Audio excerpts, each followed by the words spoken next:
राज्य विधिमंडळाचं पावसाळी अधिवेशन उद्यापासून मुंबईत। शेतकऱ्यांची कर्जमाफी, रेल्वे अपघात, त्रिभाषा धोरण अशा मुद्द्यांचे पडसाद उमटण्याची शक्यता। त्रिभाषा लागू करण्याची शिफारस करणारा डॉक्टर माशेलकर समितीचा अहवाल तत्कालीन मुख्यमंत्री उद्धव ठाकरे यांच्या मंत्रिमंडळानं स्वीकारला होता। मुख्यमंत्र्यांचा पलटवार।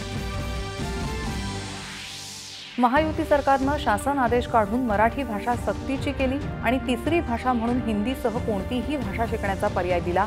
मुख्यमंत्र्यांनी केलं स्पष्ट। राज्यातील बिघडलेली कायदा सुव्यवस्था, हिंदी भाषेची सक्ती आणि सरकारची भूमिका शेतकरी विरोधी असल्याचा आरोप करत विरोधकांचा सरकारच्या चहापानावर बहिष्कार। जागतिक आरोग्य संघटनेनं भारताला ट्रॅकोमा रोगमुक्त देश म्हणून जाहीर केल्याचं श्रेय आरोग्यसेवक आणि कल्याणकारी योजनांचं असल्याचं मन की बात कार्यक्रमात पंतप्रधानांचे गौरवोद्गार।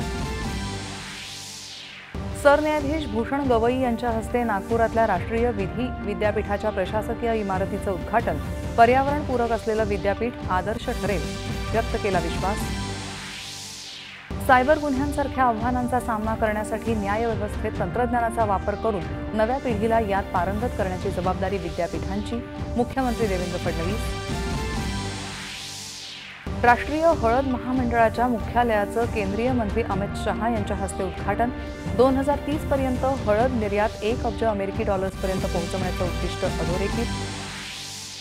ओदिशातल्या पुरी रथयात्रेदरम्यान झालेल्या चेंगराचेंगरीत 3 जणांचा मृत्यू। या प्रकरणी जिल्हाधिकारी आणि पोलीस अधीक्षकांची बदली, तर पोलीस आयुक्त निलंबित। आणि वारकऱ्यांच्या उत्साहात आणि भक्तिमय वातावरणात इंदापुरात पार पडलं संत तुकोबांच्या पालखी सोहळ्यातील मानाच्या अश्वाचं दुसरं गोल रिंगण।